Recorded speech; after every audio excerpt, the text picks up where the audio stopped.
She smelled the perfume before she saw them. Not her perfume. Something sharper, something expensive that didn't belong in the home she'd paid for with 14-hour hospital shifts. Elicity stopped in the doorway of the penthouse lounge, still in her white coat. She'd wanted to surprise Louis. She'd even picked up his favorite ramen from the little place on 5th, the one they used to laugh about at 2 in the morning, back when they were broke and in love. The takeout bag was still warm in her hand. Louis was on the sofa, and there was a woman in his lap. A blonde woman in a red silk dress, her arms wrapped around his neck, her mouth an inch from his, and around that woman's throat, Elicity's eyes locked onto it, was the sapphire necklace, the one Elicity had saved 3 months. The bag slipped from her fingers and hit the marble floor. Both of them turned. And here's the thing that would replay in Elicity's head for the rest of her life. The thing that hurt worse than any of it. Louis didn't jump. He didn't scramble. He didn't even flinch. He sighed. Like she was the inconvenience. Like she'd walked in on him doing his taxes. "You're home early," he said. Not "I'm sorry." Not, "This isn't what it looks like." Just, "You're home early." In the same flat voice he used to ask if there was coffee. The blonde woman didn't move off his lap. She just smiled, slow and satisfied, and reached for the wine glass on the side table like she owned the place. Elicity's voice came out steadier than she felt. "Louis, who is this?" He stood up finally, buttoning his jacket, brushing invisible lint off his sleeve. "Elicity, sit down. We should have had this conversation a while ago. Who is she? Her name is Sophia." He said it easily, almost bored. "And honestly, I'm relieved you finally found out. I was tired of pretending. Elicity felt the floor tilt. 9 years. 9 years she'd stood next to this man, and he was relieved. "How long?" she whispered. Louis checked his watch instead of answering. Actually checked his watch. And that was when she knew this wasn't a mistake he'd made. This was a decision he'd already finished making. Weeks ago, in rooms she'd never been invited into. "There's something you should know," he said. "I filed the divorce papers on Monday." The room went silent except for the sound of snow ticking against the glass. "You, what?" "Monday." He said it again, patient, like she was slow. "It's done, Elicity. The lawyers have it. I wanted to tell you like an adult, but you insisted on coming home early and making it dramatic." Sophia laughed softly into her wine. And somewhere 40 floors down, in a black armored SUV sliding through the snow toward a hospital, a man Elicity had never met was about to have his entire world saved by the woman Louis was throwing out into the cold. But nobody knew that yet. Not Louis.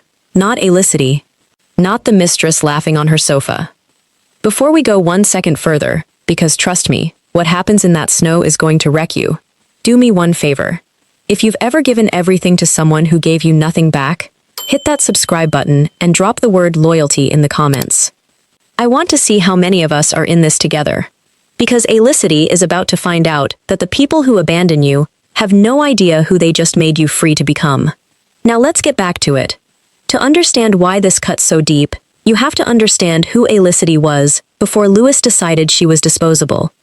She wasn't some naive girl who fell for a rich man. Elicity was a surgeon, trauma medicine, the kind of doctor who kept her hands steady while everyone else in the room fell apart. She'd put herself through med school on loans and grit, working overnights, sleeping in her car between rotations more than once. And when she met Louis, he was nobody special. That's what people forget. He was a mid-level guy with a big idea and an empty bank account, and Elicity was the one who believed in him when the banks wouldn't. "You remember," she said, her voice shaking now, standing in the middle of the penthouse he built on her back. "You remember who paid for your first office?" Louis rolled his eyes toward the ceiling. "You remember whose credit card you maxed out for that pitch in Chicago? Who worked doubles?" "Louis, I did doubles, so you could quit your job and chase this. And I paid you back 1,000 times over," he said. "Look around, Elicity. You live in a penthouse. You're welcome. You're welcome." She almost laughed. It was so absurd she almost laughed. "I don't want your penthouse," she said. "I wanted my husband." For half a second, just half, something moved across Louis's face. Not guilt exactly, more like irritation that she'd made him remember a version of himself he'd worked hard to bury. Then it was gone. "People grow apart," he said. "You got comfortable. I got ambitious. Sophia understands the world I'm building now. You were a chapter. A chapter." Sophia finally spoke, her voice like honey poured over ice. He talks about you, you know. He says you were very supportive. The way she said supportive. Like it was a small, sad, useful thing. Like a good pair of shoes you eventually throw away. Alicity turned to her. You're wearing my anniversary gift. Sophia touched the sapphire at her throat and smiled. Was it? He gave it to me last month. On the yacht. The yacht. The business trip. The one where his phone was getting bad reception. And Alicity realized, standing there, that every lie had a date on it. Every excuse had a location. She'd been keeping a home while he'd been building a whole second life, brick by brick, right under her nose. Here's the part nobody tells you about betrayal. It's not the big moment that breaks you. It's the small ones that come rushing back all at once. Standing there, Alicity remembered. The dinner she cooked for his birthday last spring. His favorite, 3 hours in the kitchen. And how he texted at 9 p.m. that he was stuck at the office. And how she ate alone and told herself it was fine. The gift she left on his desk, wrapped, that she found 3 weeks later still unopened in a drawer. The night her shift ran long and she waited outside the hospital in the rain because he said he'd pick her up, and instead a driver showed up, a stranger, who said, Mr. Ellis apologizes, he had a thing. He had a thing. She'd asked him once, gently, over breakfast, Are we okay? And he'd looked at her over his phone and said, You're being dramatic, Alicity. Not everything is a crisis. She'd believed him, because she loved him. Because when you love someone, you hand them the knife and trust them to cut the bread and not you. You made me think I was crazy, she said quietly. Every time I felt something was wrong, you made me think it was me. Louis shrugged. You were emotional. You're always emotional.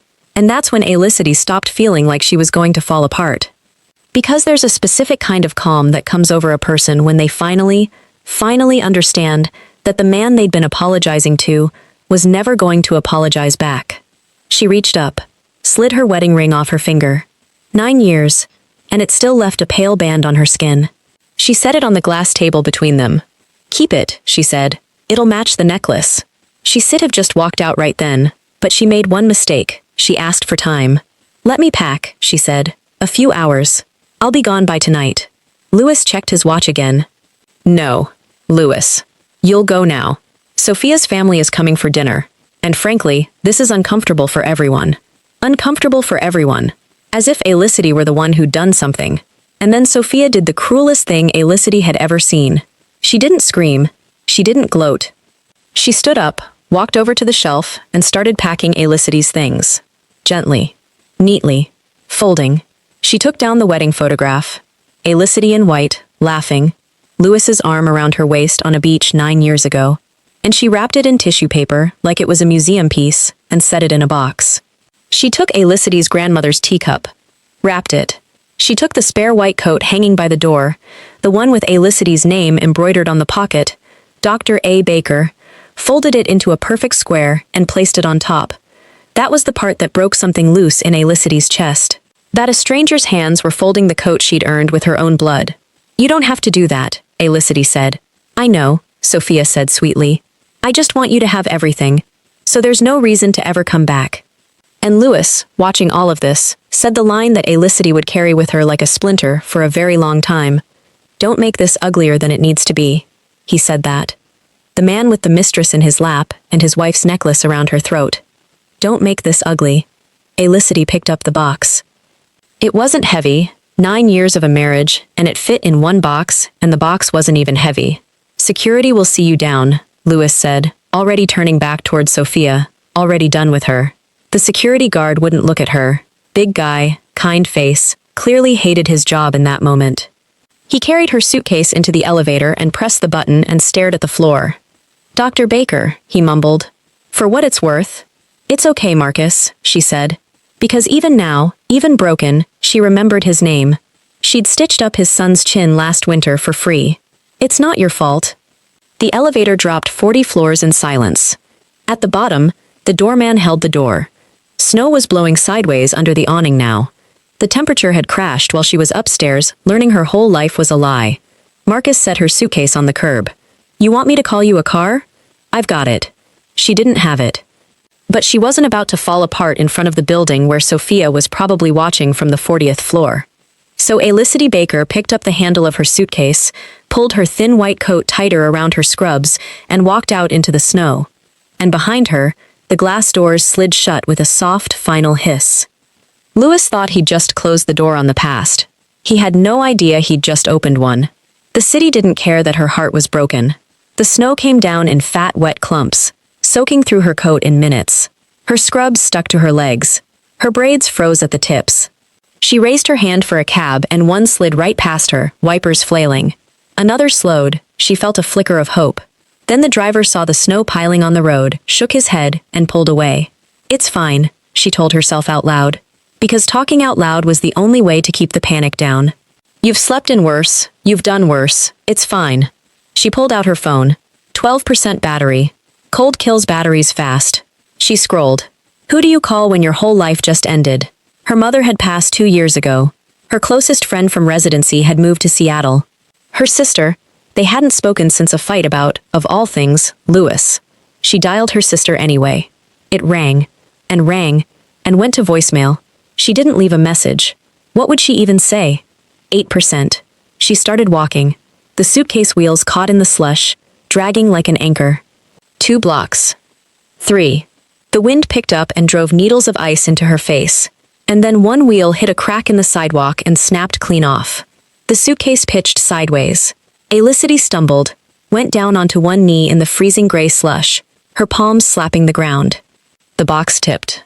The wedding photograph slid out and landed face up in the snow, Louis grinning up at her through the melting flakes. She knelt there, and for the first time all night, Felicity Baker let herself cry.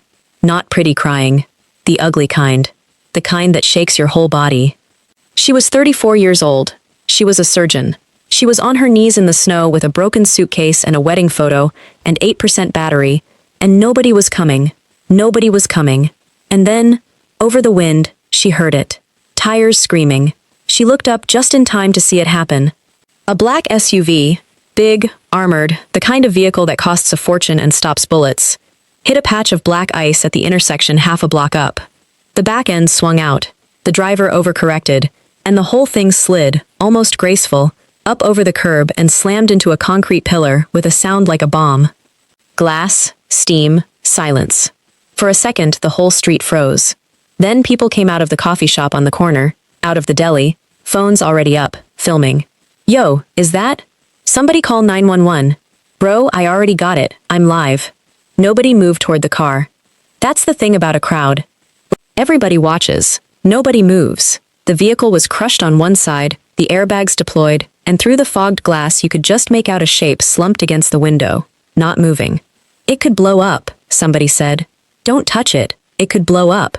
And Felicity, kneeling in the snow with her broken suitcase and her broken heart, did the thing she was built to do. She got up, she left the suitcase. She left the wedding photo in the snow. She left all of it, and she ran. She hit the driver's side, and inside, unconscious in the passenger seat, was an elderly woman, silver hair, silk scarf, a small, elegant, unmistakably fragile human being, and a chauffeur, dazed, bleeding from the forehead, trying to unbuckle his own seatbelt with shaking hands. Felicity yanked the door. The door was jammed. She braced her foot against the frame and pulled with everything she had, and it groaned open.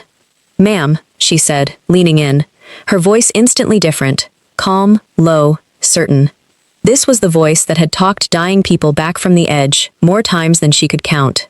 "Ma'am, can you hear me? I'm a doctor. I've got you." No response. Felicity pressed 2 fingers to the woman's neck. Pulse. There. Weak, thready, fast. Her lips were going pale, and there was a rigid tension in the way she was slumped that made Felicity's stomach drop. Possible internal bleeding. Possible spinal injury. She couldn't just yank her out. She turned to the crowd, and the trauma surgeon took over completely. "You." She pointed at a college kid with his phone up. "Put the phone down. Call 911. Tell them adult female, roughly 70s, unconscious, possible internal injuries, motor vehicle collision. Say it exactly like that. Go." He blinked, then actually did it. "You two. A couple by the deli. Blankets, coats, anything. She's going into shock and it's freezing. Now. You. A man in a suit. Get the driver out. He can walk. Help him sit down over there and keep him talking. Don't let him sleep." And just like that, the frozen crowd became a team. Because that's what a real leader does in a crisis. She doesn't panic, she gives everyone a job. Elicity climbed halfway into the wreck, one knee on the seat, and cradled the old woman's head, keeping her neck straight, keeping her airway open. "Stay with me," she murmured. "I know you're tired. I know it hurts. But you're not going anywhere on my watch. You hear me? Not tonight." The woman's eyelids fluttered. There you go. I've got you." Her eyes opened, cloudy, confused, searching, and they landed on Elicity's face. The old woman's lips moved, barely a whisper. "My grandson. Shh. We'll find your grandson. Stay with me. What's your name? Come on, talk to me. What's your name?" But the woman's eyes rolled back. Her body went slack. No. Stay with me." Elicity pressed her ear to the woman's chest. Heartbeat still there, faint. Sirens now, far off, growing closer. "Come on," Elicity whispered. And for reasons she couldn't have explained, tears were running down her own frozen face. "Come on, stranger. I've had a really bad night. Don't you dare make it worse. Stay." The ambulance came screaming around the corner in a spray of slush. 2 paramedics jumped out, and the second one, a woman, took one look at the elderly patient's face and stopped cold. "Oh my God," she said. Is that Mrs. Hahn? You know her?" The other one said. "Everybody knows." The paramedic caught herself, glanced around at the crowd, lowered her voice. We need to move, now. Get the family on the phone. You do not want to be the reason this goes wrong." Elicity didn't catch the fear in their voices. She was already stepping back, giving them room, rattling off everything she knew. Squeak, thready pulse, roughly 130, went unconscious about 90 seconds ago. Possible internal bleeding. I stabilized the C-spine, she was responsive for maybe 10 seconds, and said my grandson. No obvious external hemorrhage. She needs a trauma center, not the nearest ER. Get her to St. Michael's, they've got the best surgical team in the... "Are you a doctor?" the paramedic asked, staring at her. "Yes. We're gonna need your info, the family's gonna want..." "You've got everything you need," Elicity said. "Just save her." And she turned to go. Because here's what makes Elicity, Elicity. She had no idea who this woman was. She didn't stay for a thank you. She didn't hand out a business card. She didn't even give her last name. In the middle of the worst night of her life, she ran toward a stranger, saved that stranger's life, and then quietly walked away to go be homeless. She didn't do it for a reward. That's exactly why she was about to get the biggest one of her life. A man in a dark coat, one of the woman's assistants, chased after her through the snow. Miss, please. Your name. At least give me your name." Elicity didn't turn around. "Elicity," she said. Just that. First name only, tossed over her shoulder into the wind. "Elicity what? Miss? How do we reach you? He's going to want to." But she was already gone, swallowed by the snow, dragging her broken suitcase behind her, off to find a place to sleep. And the assistant stood there in the storm, watching her disappear, knowing that the man he answered to was going to turn this entire city upside down to find the woman who just walked away. Let me tell you about the man that paramedic was so afraid of. In this city, there were businessmen, and there were politicians, and then there was Yejun, and everybody understood that Yejun was a different category of thing entirely. He ran what people politely called import-export. He owned half the private clubs downtown, and had quiet stakes in things that never showed up on any public record. The police knew his name and never wrote it down. The other players in his world called him the Hahn family's boy, but only when they were sure he couldn't hear them. He was 36, black hair, always a little messy like he had better things to worry about than a comb. He wore tinted sunglasses even at night, an olive green tee stretched over shoulders that looked carved out of stone, camo pants, a heavy black watch, and running up his right forearm, visible whenever he rolled his sleeve, a sleeve of black ink he never explained to anyone. His eyes were the thing people remembered. Even behind the glasses, flat, patient, dangerous eyes. The kind of eyes that made grown men rehearse their sentences before they spoke to him. He had money. He had power. He had an entire organization that jumped when he breathed. He had exactly one soft spot in the entire world. And her name was Mrs. Hahn, his grandmother, the woman who raised him after his parents died. The woman who used to smack him with a wooden spoon for cursing and slip him extra dumplings when nobody was looking. The only person on earth who called him by his childhood nickname and lived to tell about it. So when Yejun's phone rang at 8:40 p.m. and a shaking voice on the other end said, "Boss, it's your grandmother. There's been an accident." The temperature in the room where he was standing seemed to drop 10 degrees. He didn't yell. He didn't panic. That was the frightening part. He went very, very still. And then he said one word. "Where?" He didn't arrive with a convoy. That's a Hollywood thing. One black car pulled up to St. Michael's under the ambulance awning, snow swirling in the red and white lights. The door opened, and Yejun stepped out, unhurried, buttoning his coat over the olive tee, the ink on his forearm catching the light for just a second before he covered it. The hospital staff parted around him without being asked. A senior doctor practically ran across the lobby. "Mr. Han, she's stable." "She's stable, sir. She lost consciousness at the scene, but she's responding now. There's some internal bleeding, but it's contained. We're monitoring. She's going to be all right." Yejun didn't slow down. "How, sir?" "She was in a wreck on black ice. Airbags, unconscious, internal bleeding.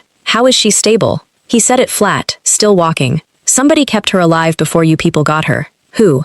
The doctor swallowed. "There was a woman at the scene. A doctor, apparently. She stabilized your grandmother's spine and airway, kept her conscious, ran the whole scene until EMS arrived. The paramedics said if she hadn't been there in those first minutes..." He didn't finish it. Yejun stopped walking. "Show me." They pulled it up in a back office. A tablet, a nervous administrator, and Yejun, standing there with his coat still on, dripping snow onto the carpet. Traffic cam footage. Grainy, black and white, time-stamped. And there she was. A woman kneeling in the snow beside a broken suitcase, head down. The SUV skidding into the pillar. The crowd forming, phones up, nobody moving. And then, the woman getting up, leaving her suitcase, leaving everything, pushing through the crowd, wrenching the door open, climbing halfway into a smoking wreck to hold a stranger's head off the ground. Yejun watched without a word. He watched her organize the crowd. He watched her hold his grandmother. He watched at one point her own shoulders shake. The woman was crying while she worked, crying and saving a stranger at the same time, and he leaned closer to the screen. He watched the ambulance come. He watched her step back, say her piece, and walk away. No lingering, no handout. He watched a man chase her, watched her toss a single word over her shoulder, watched her drag her broken suitcase into the storm and vanish. The footage ended. The room was silent. "Play it again," Yejun said quietly. "The part where she leaves." They played it again. The woman, walking away into the snow, not once looking back. Something in Yejun's face, and understand, this was a man whose face did not move. Something shifted. Not warmth, not softness. Interest. The dangerous kind. The kind that, in his world, changed the fate of everyone it touched. "Who is she?" he said. "We don't have a full name, sir. She only gave a first name to the assistant. Alicity. The hospital's checking their trauma physician registries, but..." "Find her." He said it without raising his voice, and that made it worse. "I don't care what it costs. I don't care how many people you wake up." That woman held my grandmother's life in her hands, and then walked off into a blizzard like it was nothing. I want to know her name. I want to know where she is. I want to know why a doctor who saves lives on a Tuesday night is dragging a broken suitcase down the street in a storm. "Yes, sir. Tonight." "Yes, sir." He turned toward the door, then stopped, and for just a moment, the mask slipped, and he was just a grandson. "Take me to her," he said. "My grandmother, first." Mrs. Han was awake, pale, small in the big white bed, an IV in her arm, and a bruise blooming along her cheekbone, but awake. And the second her grandson walked in, her whole face crumpled with relief and then immediately rearranged itself into the sharp, stubborn expression he'd been afraid of since he was 6. He crossed the room in 3 strides and took her hand, and this dangerous man, this man other men whispered about, his voice cracked. "Hamioni, you scared me. Psh." She waved her free hand. "I'm not so easy to get rid of. Stop making that face, you'll get wrinkles." He almost laughed. Almost. And then she gripped his hand, hard, and her eyes went urgent. "The girl," she said. "Where is she?" "What girl?" "The girl in the snow." Mrs. Han's voice was fierce now, fully awake. I couldn't breathe, Yejun. Everything was going dark, and then there was a face. A young woman. She held my head, and she wouldn't let me go. She kept saying, "Stay with me. You're not leaving on my watch." The old woman's eyes filled. I heard her crying. She was crying, and she wouldn't let me die. A stranger. Where is she? I need to thank her.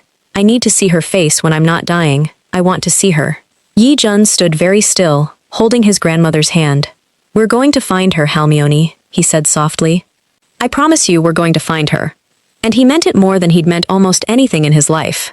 While the most dangerous man in the city was turning over every stone to find her, Alicity was sitting on the floor of an empty apartment. Not the penthouse. A small one-bedroom she'd kept for 2 years, a place near the hospital she rented for the nights her shifts ran too long to bother going home. Louis never came here. He thought it was beneath him, which meant it was the one place in the world that was entirely, completely hers. She'd made it in from the storm somehow. Wet, frozen, still in her scrubs. She'd left the broken suitcase by the door, but she'd carried the box the whole way, cradled against her chest, because she couldn't make herself leave the wedding photo in the snow after all. She sat on the bare floor with her back against the wall, and finally let the silence in. And here's where I need you to really be with her. Because Alicity didn't scream. She didn't call anyone to talk trash about Louis. She didn't post anything. She just reached into the box, and she took out the wedding photograph, and she looked at it. 2 kids on a beach. Broke and in love. Louis's arm around her waist, both of them laughing at something the photographer said. She remembered the joke. She remembered exactly what he'd whispered in her ear right before the shutter clicked. I'm going to spend my whole life making you this happy. Alicity traced his face with her thumb. Then she turned the photograph over, face down, on the floor, and she started to pack her medical kit, her stethoscope, her spare coat with her name on it, the little things that were hers, that she'd earned, that no man could file paperwork to take away. Her hands were shaking too hard. She stopped, closed her eyes, took one long breath, the way she taught panicking patients to breathe, and then she kept going. Steady now, because Alicity Baker had figured something out on that cold floor. Nobody was coming to save her. And that was fine, because she had never actually needed saving. She just needed to stop waiting for a man who was never going to show up. Now let's check in on Louis, shall we? Because while his ex-wife was rebuilding herself from the floor up, Louis was raising a glass. He and Sophia had gone out. A rooftop lounge, the kind with a bottle list and a velvet rope. Sophia in a fresh dress, the sapphire still around her throat. Louis with his arm draped over the back of her chair, expansive, laughing too loud, telling the table how amicable the split had been. She took it well, he said, swirling his drink. Honestly, I think she was relieved too. We'd grown apart, it happens. She took it well. He'd thrown a woman into a blizzard with a suitcase and no car, and in his version of the story, she took it well. To new beginnings, Sophia said, clinking her glass to his. And here's the delicious part. The part Louis had no idea about. Louis's entire empire was leveraged on a single upcoming deal. A massive expansion, the thing that would take him from rich to untouchable. And that deal needed one investor. A silent, enormous, old money source of capital that Louis had been chasing for 8 months. Everyone knew the money was Korean. Everyone knew it came through a family holding company. Nobody Louis dealt with would say the name out loud. And Louis, arrogant as ever, assumed that was just how discreet rich people operated. He was about to announce Sophia as his partner at a charity gala that weekend. His coming out party. The night he'd cement his new life. The same charity gala the Han family funded every single year. Louis lifted his glass to the skyline and had absolutely no idea that he had just thrown the one woman out of his life who was now connected, by a bond of gratitude deeper than any contract, to the exact person holding the strings of his entire future. The man was toasting to his own downfall and calling it a fresh start. Back on the apartment floor, Alicity's phone buzzed. She almost didn't look. 6% battery, and she assumed it was Louis's lawyer, or worse, Louis. But something made her turn it over. Unknown number. She stared at it, let it ring twice. 3 times. Something told her to answer. She'd learn later that she should always trust that something. Hello? A pause. And then a voice. Low, male, unhurried. An accent underneath the smooth American surface. Something that made every word feel deliberate. You don't know me. Alicity sat up straight. Who is this? That's not important yet. A beat. What's important is that a few hours ago, in the snow, you saved someone. You didn't ask her name. You didn't wait around. You just walked away. Alicity's heart began to pound. She thought of the old woman's face. The silk scarf. My grandson. Is she? Alicity's voice caught. Is she okay? The woman in the car. Please tell me she made it. And that right there, was the moment everything changed. Because on the other end of the line, in a quiet hospital corridor, Ye-jun closed his eyes. He'd made 1,000 phone calls in his life. He'd heard people beg, threaten, negotiate, lie. Every single person who'd ever wanted something from him opened with what they needed. This woman, a woman who'd just lost everything, who was homeless on the floor of a borrowed apartment, who didn't know who she was talking to, the first thing out of her mouth was, "Is the old woman okay?" Not "Do I get a reward?" Not "Who are you?" "Is she okay?" "She's alive," Ye-jun said, and his voice was different now. Rougher. "Because of you. She's asking for you." She woke up and the first thing she wanted was the girl in the snow. Elicity pressed her free hand over her mouth, and tears, the good kind this time, spilled over. "Thank God," she whispered. "Thank God." "That woman," Ye-jun said, "is my grandmother. She's the only family I have. And you kept her alive while your own life was falling apart. Don't tell me it wasn't. I saw the footage. I saw the suitcase." Elicity went cold. "You've been watching me? I've been finding you." "There's a difference." A pause. "Look out your window." Slowly, Elicity got up off the floor. She crossed to the window. She pushed the curtain aside. Down on the street below, half buried in fresh snow, sat a single black car. Engine off, lights dark, just waiting. Her breath fogged the cold glass. "That's you?" she said. "I don't do this," Ye-jun said. "I don't chase people down. I don't call strangers in the middle of the night. But I owe you a debt I can't pay with money. And I'm not the kind of man who leaves a debt unpaid. So I'm going to ask you something, and you can say no." "Ask? Let me thank you properly, not with cash, with whatever you actually need. Because I have a feeling," and here his voice dropped, quiet and certain, "that the woman who ran into a burning wreck tonight is not having the best week of her life. And I'd like to know why." Elicity stood at the window, staring down at the black car in the snow, this stranger's voice in her ear, and for the first time in what felt like years, somebody was asking about her, what she needed, what was wrong in her life. Her husband hadn't asked her that in a year. A stranger did it in one phone call. "Who are you?" she whispered. A long pause on the line, then, "Ye-jun." The name meant nothing to her. Just a name. 2 soft syllables. But something in the way he said it, the weight of it, the way it seemed to press against the phone, made the hair on her arms stand up. "Get some sleep, Elicity," he said. "The car will be there in the morning, if you want it. No one will bother you tonight." A pause. "You're not alone anymore, whether you want to be or not." And the line went dead. Elicity stood at the window for a long time, watching the snow fall on the one black car that hadn't driven past her tonight. Quick pause. "And I promise this is the last time I'll stop you, because what happens when Elicity and Ye-jun actually meet face to face is insane. But if you're feeling this story, if you're rooting for Elicity, comment 'She deserves better' right now, and share this with someone who needs to hear that walking away is not the same as losing. Your support is literally what tells the algorithm to bless somebody else's timeline with Elicity's comeback.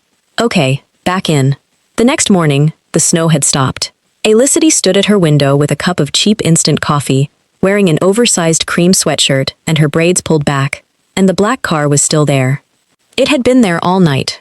She'd checked at 2 a.m., at 4, at 6. It never moved. She didn't go down. Not out of fear. Out of pride, maybe. Out of the stubborn thing that told her she wasn't ready to owe anybody anything. Not even a man who'd been decent to her on the phone. Around 9, her phone rang. Same unknown number. "Good morning," Ye-jun said. "You didn't come down." "I'm not in the habit of getting into strange cars." Smart woman, she could hear something in his voice. Was he amused? "My grandmother is threatening to check herself out of the hospital and come find you herself. She's 78. She has a broken rib. She does not care. She wants to meet the girl in the snow, and she is not a woman who takes no." Despite everything, Elicity felt her mouth twitch. "She sounds like a handful. You have no idea." A pause. "Come to the hospital. Not for me. For her. She hasn't stopped talking about you since she woke up. Let an old woman say thank you to your face, and then you never have to see either of us again, if that's what you want." Elicity looked down at the car in the snow.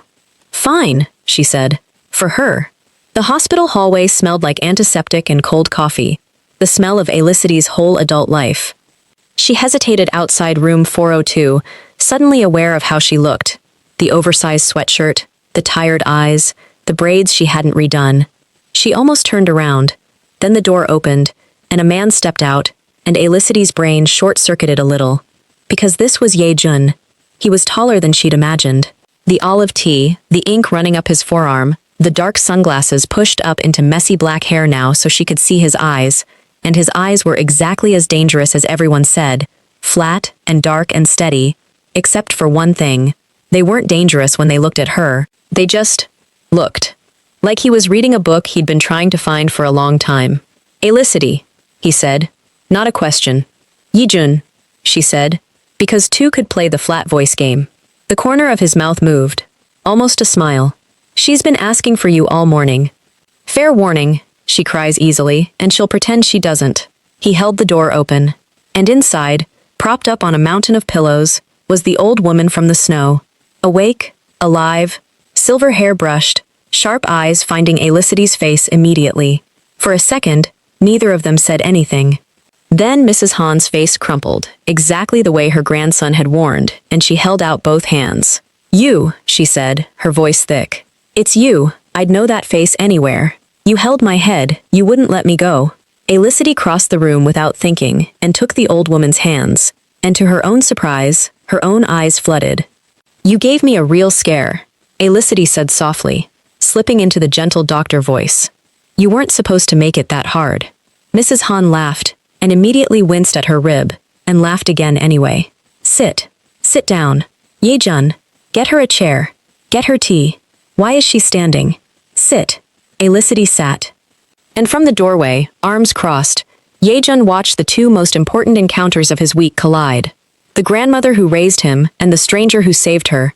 And something in the granite of his face quietly, permanently cracked. Mrs. Han did not let go of Elicity's hand the entire visit. And Mrs. Han, it turned out, missed nothing. You've been crying, she said, cutting straight through the small talk. And not for me. Elicity opened her mouth to deny it. Don't, Mrs. Han said gently. I raised a boy in a hard world. I know the face of somebody carrying something heavy.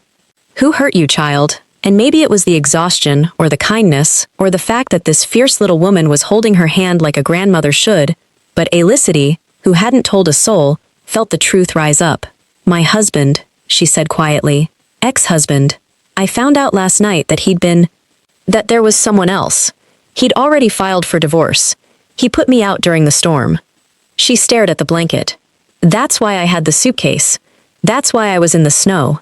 I wasn't out for a walk. The room went very still. Mrs. Han's grip tightened. Her sharp eyes flashed with something old and hard.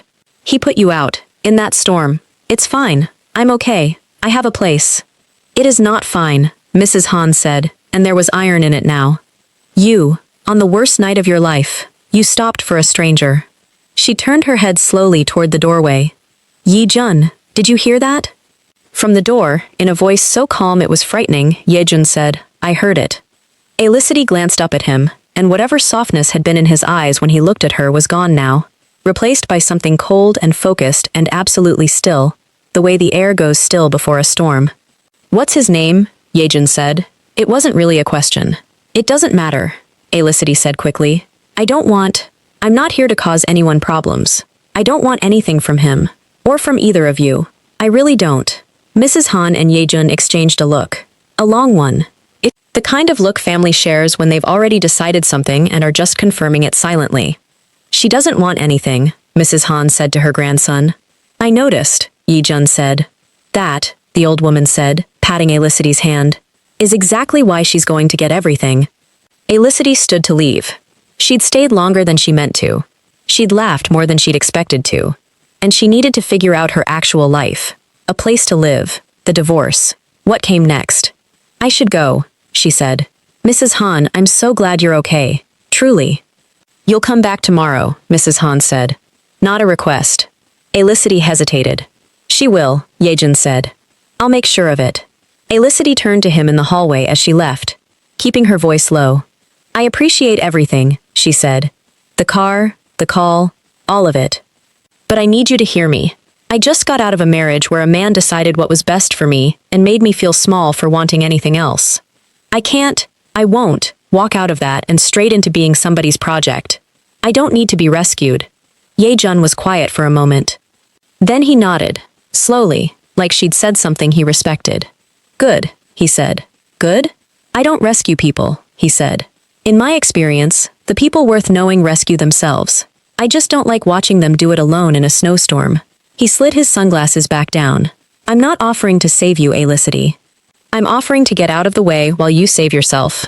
And to hand you a shovel now and then. Then, quieter. You gave my grandmother back to me. There's no version of this world where I let the man who threw you into the snow sleep easy. But I won't touch him without your say-so. That's your call, not mine. A beat. But I'd think hard before you protect a man who wouldn't spend $1 to protect you. And he walked back into his grandmother's room, leaving Alicity standing in the hallway with her heart pounding for a reason she wasn't ready to name. Lewis's week, meanwhile, was going great. His lawyers said the divorce would be clean. Sophia was already redecorating the penthouse. New curtains, new art. All of it charged to Lewis's accounts. And Lewis didn't even blink. Because Lewis was about to close the biggest deal of his life. The gala was in 2 days. The investors' people had confirmed. Lewis practiced his handshake in the mirror. And then, on Thursday morning, the first crack. His assistant, pale, knocked on the office door. Mr. Ellis? The Han Holding Company. They pushed the meeting. Indefinitely. Lewis looked up. Pushed it? Why? They didn't say. Just, circumstances. Sir, they've never done this before. They're the most reliable money in the... It's fine, Lewis said, waving it off. Old money likes to make you sweat. It's a power move. They'll come around at the gala. But something itched at the back of his neck. Because in the same building, 3 floors down, a member of the Han Holding Company's board had just gotten a very quiet, very specific phone call. The name is Lewis Ellis. Before we move $1 of the family's money into anything he touches, I want to know everything. How he treats the people who work for him. How he treats the people who love him. Especially the ones he's finished with. Take your time. Be thorough. I want it all. The board member had asked no questions. In that family, you didn't. He'd simply said, yes, sir. And should we? Is there a preferred outcome? And the voice on the phone, calm as ever, had said, the truth. That's all. Sometimes the truth is enough of a weapon on its own. Alicity went back the next day, and the day after that. She told herself it was for Mrs. Han, and it was, mostly. The old woman was funny and fierce, and told stories about a young Ye-jun that made Alicity laugh so hard she had to leave the room to breathe. He cried at a puppy commercial when he was 22. 22? This scary man. He'll deny it, he cried. But it was also, quietly, becoming about the man who was always there. Never hovering, never pushing, just present. He brought coffee the way she liked it without asking how she liked it, he'd noticed. He listened more than he talked. When she mentioned, offhand, that she'd lost her hospital privileges tangled up in some administrative mess connected to Lewis's lawyers, Ye-jun said nothing. 2 days later, a senior administrator from St. Michael's called her personally to apologize for the clerical error and reinstate her, effective immediately, with a raise she hadn't asked for. Alicity stood in her tiny kitchen holding the phone, and she knew. She called him. Did you do that? Do what? He said, and she could hear the almost smile. You know what? I made a phone call. I asked them to review a mistake. The mistake was real, Alicity. I didn't invent your qualifications. I just reminded some people to stop letting a bitter man's lawyers push paper around. A pause. If it bothers you, I'll undo it. No, she said slowly. No, don't undo it. I earned that job. She sat down. Nobody's fought for me in a long time. I forgot what it felt like. Get used to it, Ye-jun said simply, and hung up before she could argue. Here's the twist Alicity still hadn't figured out. She still didn't know who Ye-jun really was. She knew he was rich, the car, the way hospital administrators jumped, the quiet authority. She'd assumed businessman, family money. Maybe a little intimidating. She had no idea that the man bringing her coffee was the same name people were terrified to say out loud. She had no idea that when he walked into a room, other powerful men rearranged their entire schedules.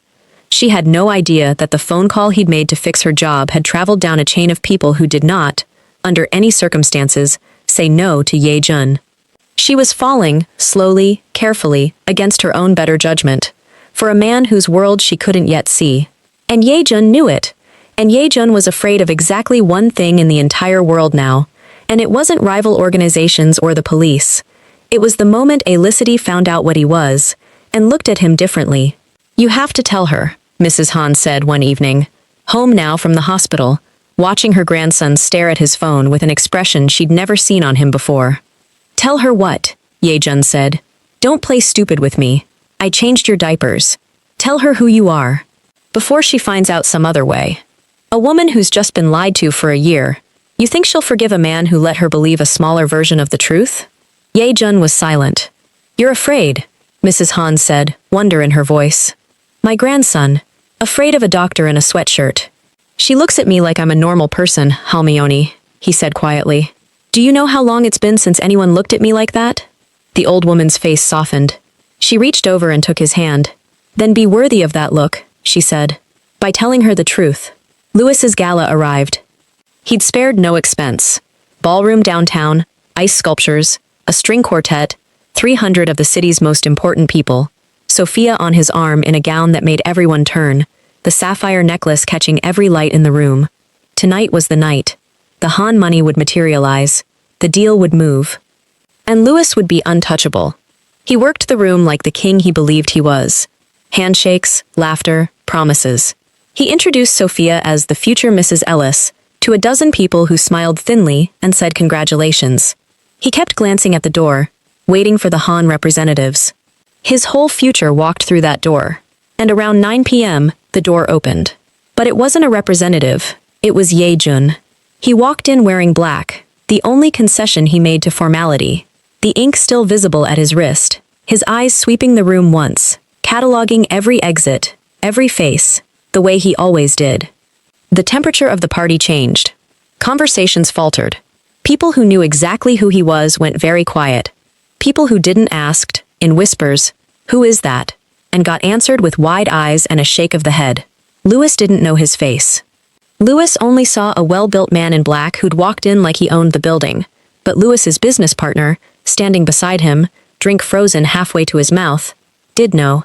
"Louis," the man breathed. Do you know who that is?" "Should I?" "That's Han Ye-jun." "That's, Louis, like that's the Han family.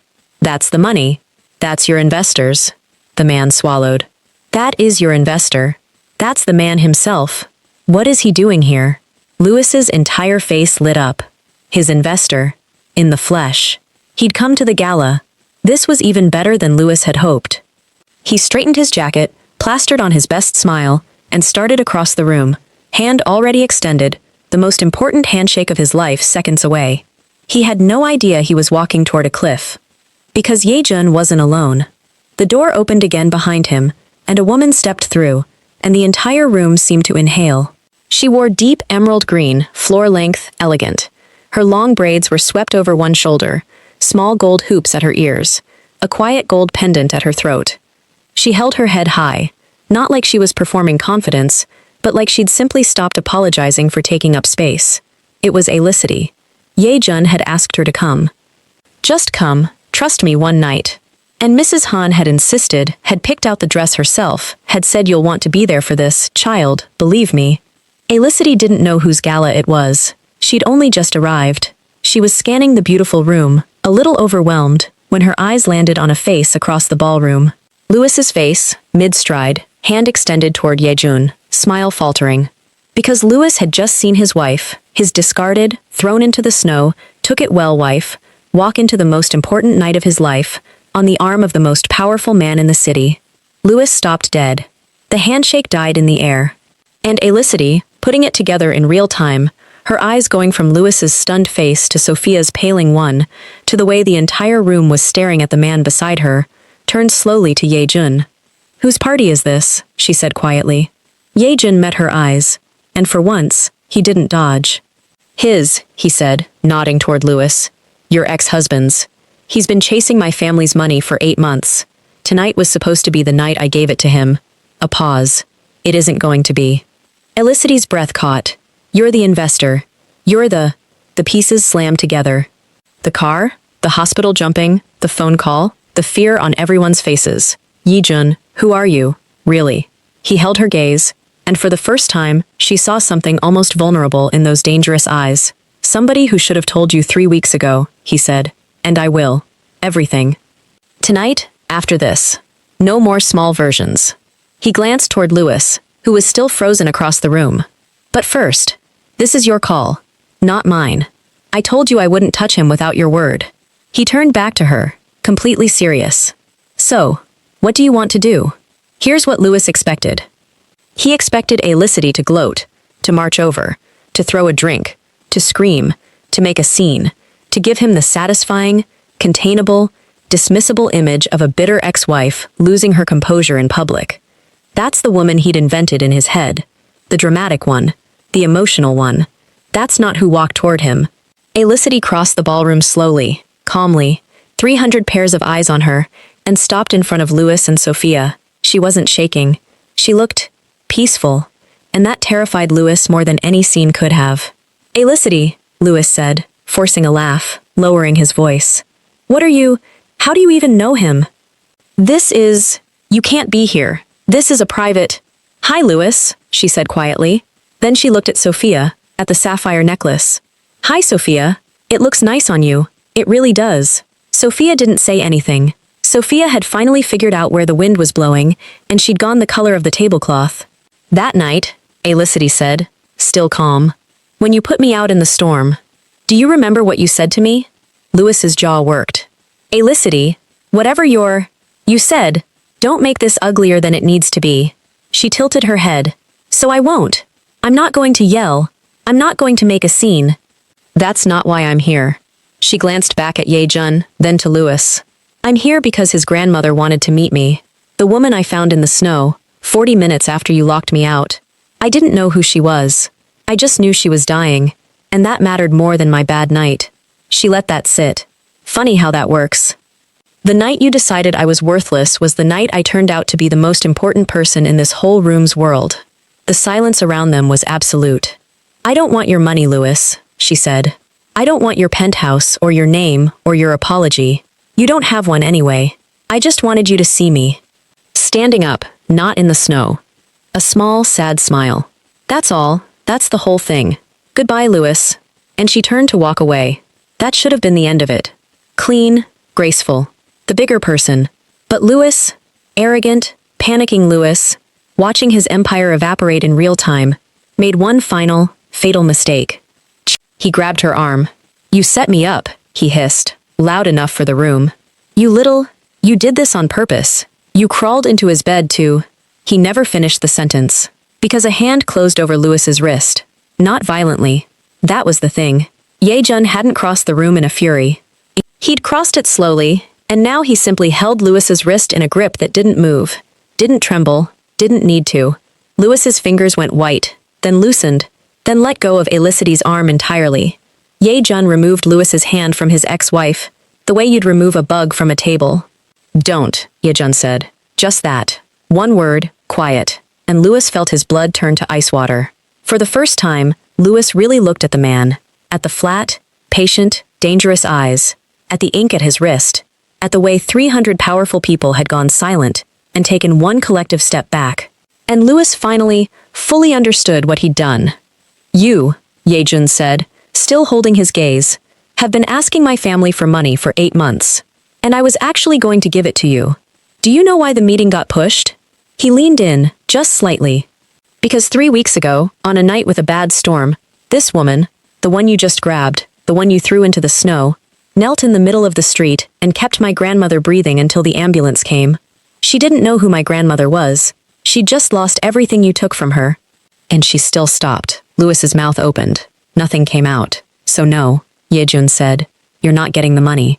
Not $1. Not from us. And... He glanced, unhurried, around the frozen room, at all the investors and partners watching. I suspect, after tonight, not from anyone in this room either. Because they've all just watched exactly who you are. He straightened, releasing Louis's wrist. I didn't have to lift a finger, Louis. You did all of this to yourself. I just decided to stop pretending I couldn't see it. He stepped back, offered Alicity his arm. You've said what you came to say? He asked her, gentle now, a completely different voice than the one he'd used on Louis. Alicity looked at Louis one last time. This small, shrinking man she'd once given everything to, and felt, to her own surprise, not hatred. Just a kind of clean, quiet nothing. Yeah, she said. I'm done here. And Dr. Elicity Baker took the arm of the most dangerous man in the city, and together they walked out of Lewis Ellis's gala, past 300 silent stairs, into the cold, clear night, while behind them, Lewis's entire future came apart at the seams, and a mistress in a sapphire necklace quietly slipped out a side door, already dialing someone new. The snow had started again, soft this time, drifting. They stood under the awning, the muffled sound of the ruined party behind them, the city glittering ahead. Elicity let out a long, shaking breath, and then, unexpectedly, she laughed. A real one, from her belly, tears in her eyes. I can't believe that just happened, she said. I can't. Ye-jun, 3 weeks ago I was on my knees in the snow, this snow, and now I'm... She shook her head, laughing and crying at once. What is my life? He watched her laugh, and that permanent crack in his stone face widened into something almost like a real smile. For what it's worth, he said, you didn't need me in there. You'd already won before I crossed the room. I just didn't like watching him touch you. I know, she said, wiping her eyes. That's why she stopped, looked at him. Really looked at him. You kept your word. You said you wouldn't touch him without my say. You didn't. You waited for me. Do you know how long it's been since a man waited for me to decide something about my own life? Ye-jun was quiet. I still don't really know who you are, she said softly. Not the whole thing. I can see there's a whole world behind you that I can't see into yet, and that should scare me. It should, he agreed, honest as ever. It's not a gentle world, Elicity. I won't pretend it is. But you promised me the truth tonight. All of it. No small versions. He nodded slowly. I did, and I will. He turned to face her fully. Everything. Who I am. What I do. What it would mean to be near me. And then, his voice dropped. Then you decide. Not me. You. Like everything else in your life from here on out. Your call. Always your call. Elicity looked up at this man.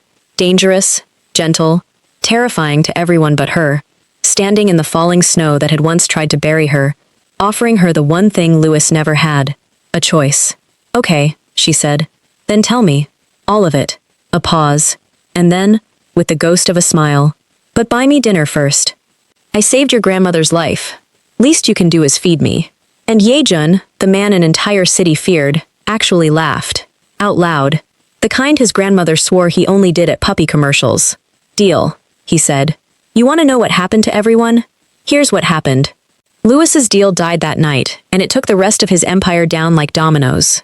Turns out when the most powerful family in the city passes on you, in public, everyone else suddenly remembers other places to put their money. The expansion collapsed. The banks called in their loans. Within 4 months, the penthouse Elicity had helped build was sold to cover his debts. Sophia? Sophia was gone within a week. She'd been with Lewis for what he could give her, and the moment he couldn't give it, she was already redecorating some other man's life. She kept the sapphire necklace, though. Sold it, actually. Which felt right, somehow. It was never really about the necklace. The last anyone saw of Lewis, he was a mid-level guy with a big idea and an empty bank account. Right back where he started. Except this time, there was no Elicity to believe in him when the banks wouldn't. He'd had that. He'd had someone who'd have crossed a desert for him, and he threw her into the snow. Elicity got her life back, and then some. She kept her job at St. Michael's. She'd earned it, and she never let anyone forget she'd earned it, least of all herself. She was, by every account, the best trauma surgeon the hospital had seen in a decade. The kind who kept her hands steady while everyone else fell apart. Mrs. Han recovered fully, and adopted Elicity essentially by force. Sunday dinners became non-negotiable. The old woman taught her to make dumplings and told her every embarrassing story about Ye-jun that existed, and a few she probably invented. You keep this one, Mrs. Han would say, patting Elicity's cheek. You hear me? This one is family now. And Ye-jun told her the truth. All of it. That first dinner, and every hard conversation after. He didn't hide his world from her, and he didn't drag her into it either. He gave her the whole picture and let her decide, over and over, at every step, whether she wanted to keep walking toward him. She did. Slowly. Carefully. On her own terms, in her own time, the way she did everything. Because here's what Elicity finally understood. The lesson she'd bought at such a brutal price on a cold floor in a borrowed apartment. The night your world ends is not always the end of your world. Sometimes it's just the night you stop waiting to be saved and find out you were the one doing the saving all along. Months later, there's a small park near the hospital where Felicity likes to sit on her lunch break. First real snow of the season had just started falling. Soft, clean, the pretty kind, not the kind that tried to bury her. She sat on a bench with a coffee, in her white coat, Dr. A. Baker stitched on the pocket, watching the snow come down, and she wasn't afraid of it anymore. A shadow fell across her. She looked up. Yejun. 2 coffees, though she already had one. Sunglasses pushed up into his messy hair. The ink at his wrist. Those dangerous eyes that had never once, not for a single second, been dangerous to her. You already have one, he said, noticing. I'll drink both. Long shift. She scooted over. He sat. They watched the snow together for a while, not talking, the comfortable kind of quiet. Can I ask you something? Felicity said finally. Always. That night, in the storm. If the car hadn't crashed right there, right in front of me, if I'd walked 1 block the other direction, we'd never have met. None of this happens. She turned to him. Doesn't that scare you? How close it came to never happening. Yejun thought about it. He wasn't a man who said things he didn't mean. No, he said finally. Because you'd still be exactly who you are. A woman who runs toward the wreck when everyone else films it. He looked at her. The crash didn't make you that. It just let the rest of us see it. A pause. You'd have saved somebody's grandmother eventually, Felicity. It just happened to be mine. Luckiest bad night of my life. Felicity laughed softly and leaned her head on his shoulder, and they sat there together in the snow, the doctor who'd been thrown away, and the dangerous man who'd found her, while the city hummed around them, and the flakes came down soft and clean and forgiving. Somewhere across town, Louis was starting over from nothing. And here, on a park bench, so was Felicity. Except she wasn't alone. And she never would be again. So that's the story. The doctor they threw into the snow, and the mafia boss's grandmother she saved without ever knowing who she was. Here's the part I need you to actually hear, though. Not the fairy tale part. The real part. Felicity didn't win because a powerful man showed up. She won because on the worst night of her life, when she had every reason in the world to look out only for herself, she still stopped for a stranger. She was already the kind of person worth everything before anyone with money noticed. The rescue was never the point.